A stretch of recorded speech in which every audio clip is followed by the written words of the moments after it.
In this video, we will discuss about characteristic difference between solid and fluid. Solid has the property elasticity and fluid has the property of viscosity. We will discuss the difference between these two, and these are also having a similarity described by two laws. We will see that. We will briefly discuss about elasticity of solid,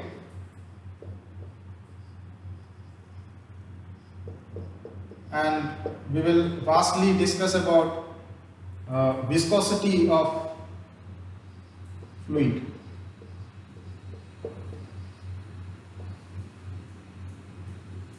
So we are taking particular examples of two figures. Suppose this is rectangular parallelepiped which we are considering. There is a solid body, and another example we are taking such as suppose spring is suspended from the roof with the help of a ball on its bottom.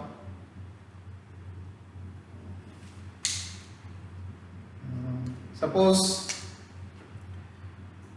this area or characteristic area we say is A, and there is tangential force is applied on this surface A, area having A, and due to this application of this force, tangential force, it moves or it is tilted, the solid body is tilted, and then we talk about solid dynamics, and then its present picture is like this.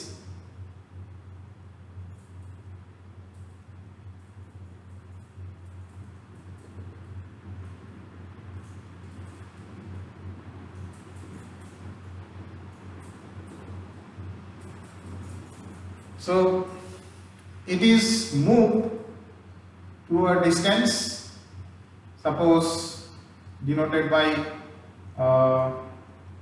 delta L, and it has a length is suppose L. So the elasticity of the solid material is obtained from Hooke's law. Hooke's law, you know.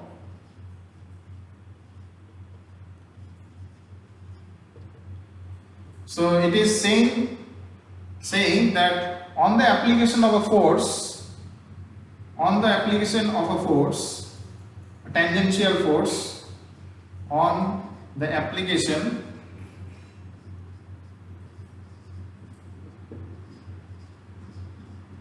of a tangential force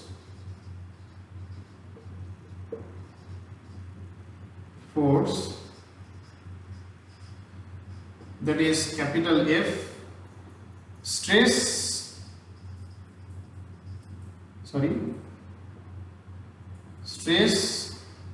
is proportional to strain. I am not writing in language. Stress is proportional to strain. What is stress here? I am discussing about this figure. What is stress here? Suppose I am denoting stress by tau. Stress is the force per unit area. This is the characteristic area, and strain, let us denoted by epsilon is delta L, the increment or decrement. It may decrease also in, or it may shrink in size also, the solid material, delta L by L. If it is shrinking, then a negative sign will appear in order to maintain the physics of the physical phenomena, and therefore it is saying shear stress or stress is proportional to strain, and then we are obtaining a proportionality constant which is known as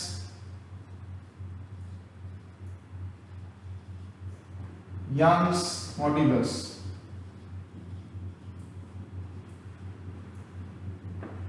So, which defines the elasticity of the solid material, and we can similarly discuss about this spring. So, if the characteristic length is L and it is tilted by some force capital F, then in this case,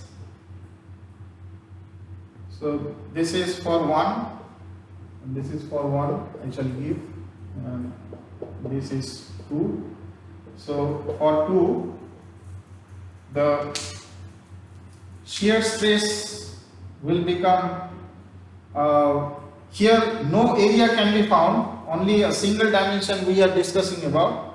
So only force per unit area, or you can write L, force by L, and if this is delta L, so this is also delta L by L. Then you will have the same, with the help of Hooke's law, you will have the same proportionality. So in this case, F by delta L equals to Young's modulus, and here you can calculate in the case of figure 1. So F by A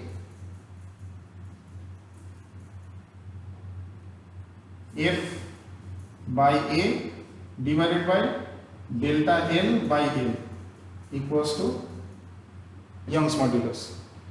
So Young's modulus is describing its elasticity, and with the help of Hooke's law we are obtaining the Young's modulus, or the idea of elasticity, which is basically given by stress is proportional to strain in case of solid dynamics.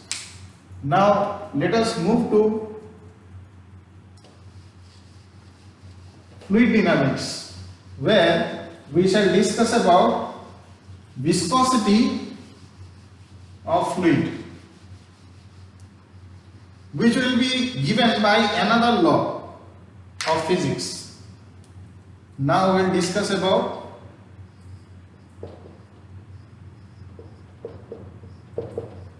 viscosity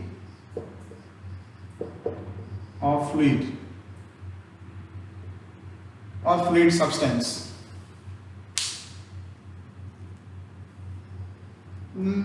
We are taking a flat plate. We can take other examples also, like flow through a channel or flow through a pipe. We are taking flow over a flat plate. Suppose this is the characteristic length. This is the characteristic length L.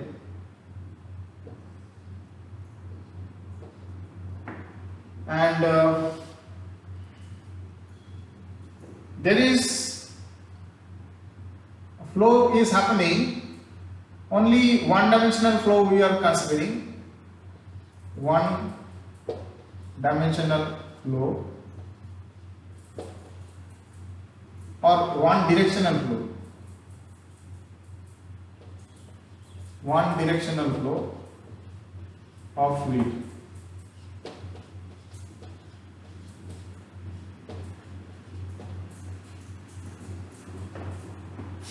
So in case of this is one dimensional directional flow, and as well as you can write two dimensional, one directional flow.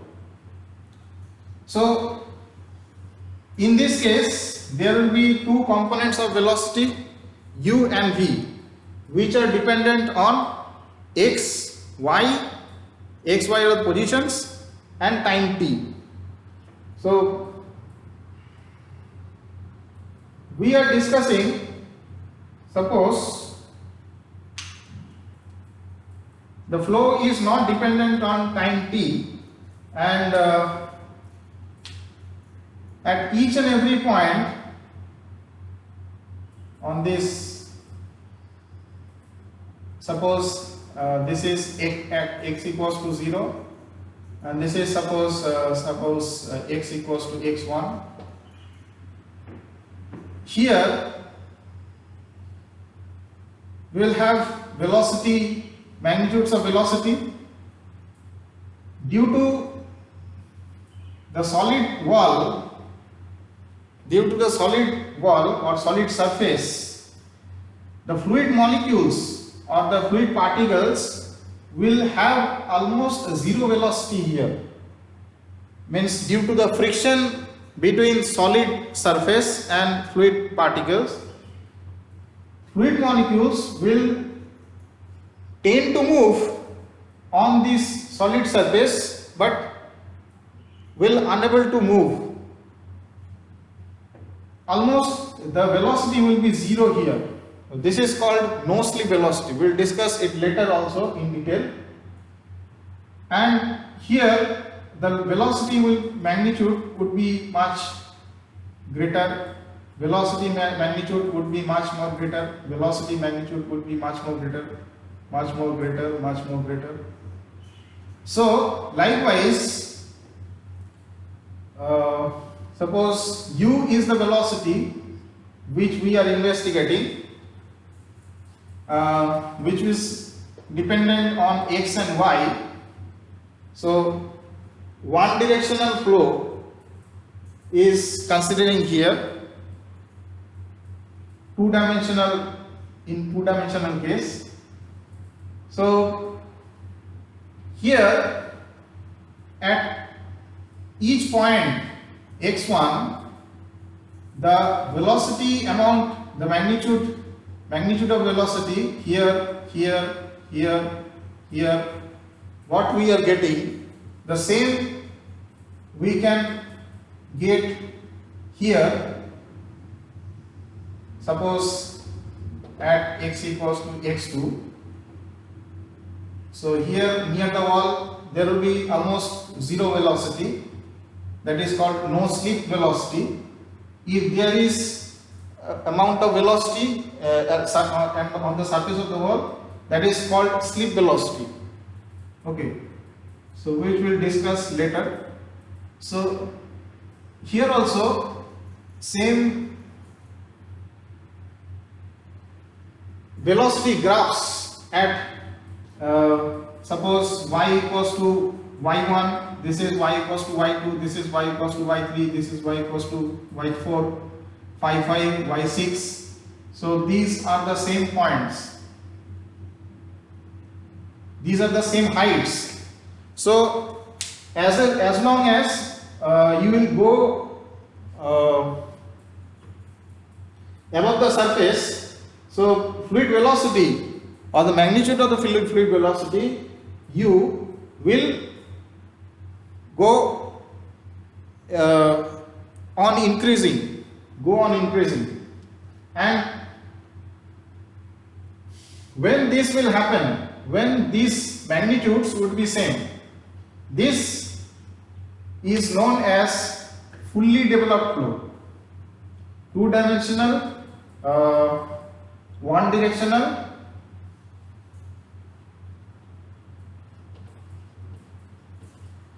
fully developed flow. So for fully developed flow, you will get at each and every point the same graphs you will get, and you can join by these endpoints by this straight line. The same straight graph you will get. So for a fully developed flow, you will get that the only velocity, one directional velocity, is not at all depending on x but depending on y, because as per the height y it is varying. At each and every point x it is the same. So u is no more dependent on x, u is only function of y. Initially that was not the picture, and after some time you will get fully developed flow. Earlier, before this, somewhere before this, there would have not been fully developed flow, but after some time the picture would be like this, that u, one directional velocity, would be only depending on y, height, not on position, horizontal position x. So in this case,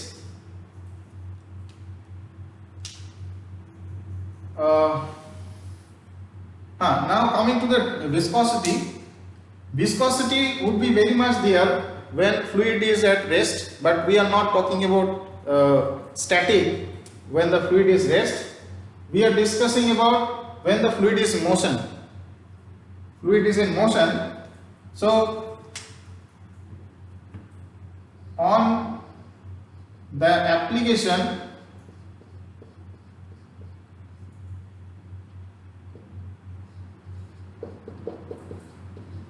of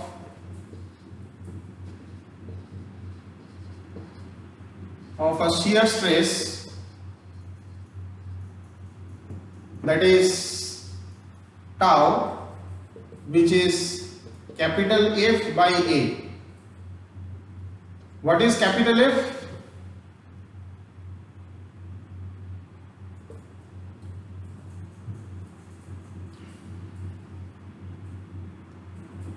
Capital F is the force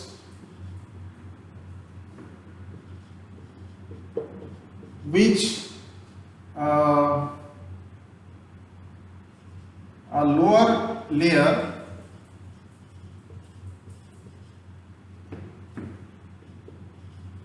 in the fluid flow or in the fluid applies. Suppose this is a lower layer, applies on its adjacent upper layer. So suppose microscopic view, with the help of microscopic view you can see this is the upper layer U and this is the lower layer L. So these two layers are adjacent, which apply a force, F on the upper layer. Lower layer applies on the force as a force F on the upper layer, and by the Newton's third law, similarly upper layer will also exert the same force F on the lower layer. So this is your F, and what is A? A is the characteristic surface area or area.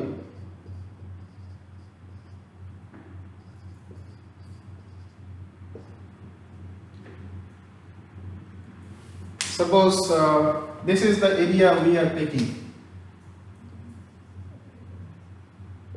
In microscopic view, you can see this area is lesser than this area, but when we will see from outside, these two areas will have minute difference. So we can say that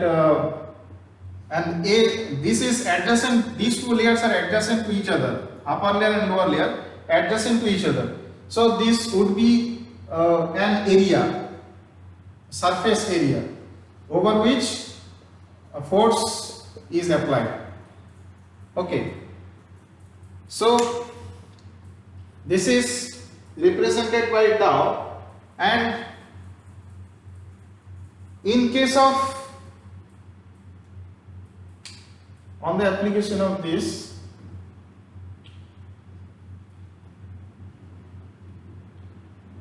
the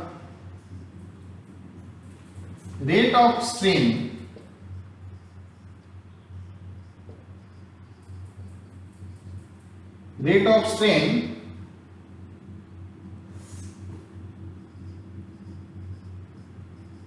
would be du by dy, that is the velocity gradient.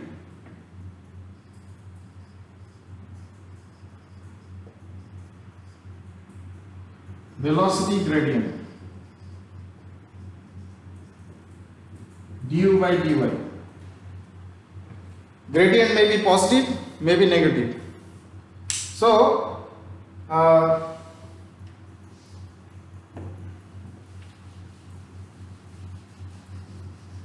Newton's law of viscosity gives the idea of elasticity. Newton's law of viscosity.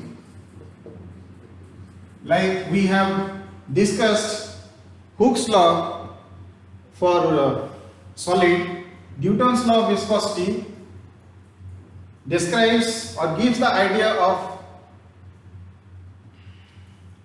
viscosity. It says on the application of a shear stress or of a force, tangential force, shear stress is proportional to the rate of shear strain, du by dy. So that is proportionality. If we remove this proportionality, so it would be like this, where mu is a constant, so it can be represented by tau du by dy. Tau we can also write it as F by A equals to mu. So mu is a constant which describes the viscosity. So ultimately, what is the conclusion? Viscosity is generated, you can see, you can understand, with the help of two adjacent layers, because on the application of a force, whenever a little amount of force, or maybe very little or maybe very large, maybe any amount of force applied on a fluid body, it tends to move, and a lower layer applies some amount of force, on the adjacent upper layers and vice versa, which is known as, or which is given by shear stress. And due to the movement of two adjacent layers, every two adjacent layers in the fluid medium, the viscosity is generated. And what is the difference between Hooke's law and Newton's law of viscosity? Recall Hooke's law. In case of Hooke's law, it was on the application of a force, stress or shear stress is proportional to strain. And in case of Newton's law of viscosity, stress or shear stress is proportional to the rate of strain. Why we are discussing rate of strain? Because a fluid medium will have a tendency to continuously deform on the application of force. It will not stop like fluid. It was stopping somewhere on the application of a force. So it will not stop. It will keep deforming, and that is why, unlike the Hooke's law, stress is proportional to strain, we will replace the strain word by rate of strain, and we will get Newton's law of viscosity. Newton's law of viscosity in case of fluid. So you can see, you know the dimension of force, you know the dimension of area, du by dy, you know the dimension. So dimension of du by dy would be like dimension of velocity and dimension of y. So dimension of velocity is meter, or length time to the power minus 1, and here it is length, and therefore it is given by time to the power minus 1. So that is why we are getting rate of strain 1 by t, dimension 1 by t. So rate of strain, this is rate of strain, and if we plot this graph, because this is mu is constant, if we plot this in a graph, so this direction du by dy is measured, and in this direction tau is measured. So we will get a constant graph. So upon increasing rate of strain, we will get this.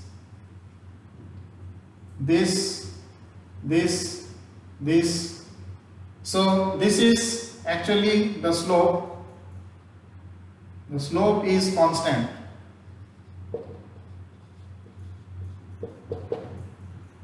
These kind of fluids are known as Newtonian fluids.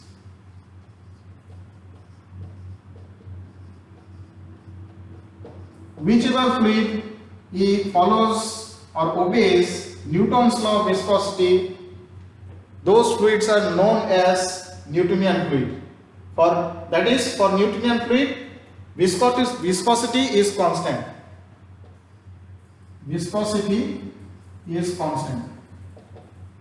Whichever fluids does not obey Newton's law of viscosity, those are known as non-Newtonian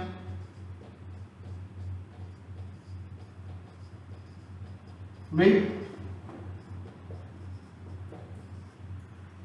and for this mu is dependent on, suppose du by dy I am representing by gamma dot, so mu will depend on gamma dot.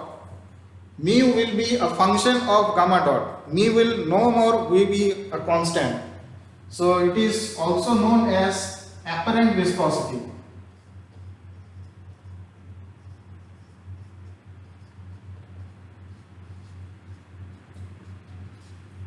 Apparent viscosity.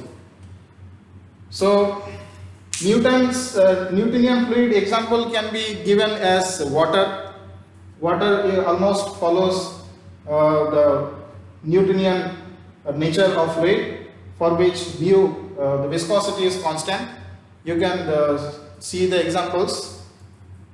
For water, viscosity is taken as constant, and non-Newtonian fluid examples are blood or cornstarch or thick clay.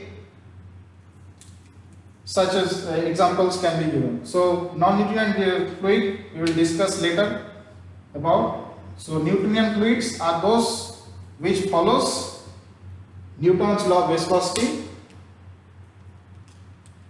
and for Newtonian fluid, the velocity graph is like this, or the shear stress and rate of shear strain graph is like this, mu equals to constant. Thank you.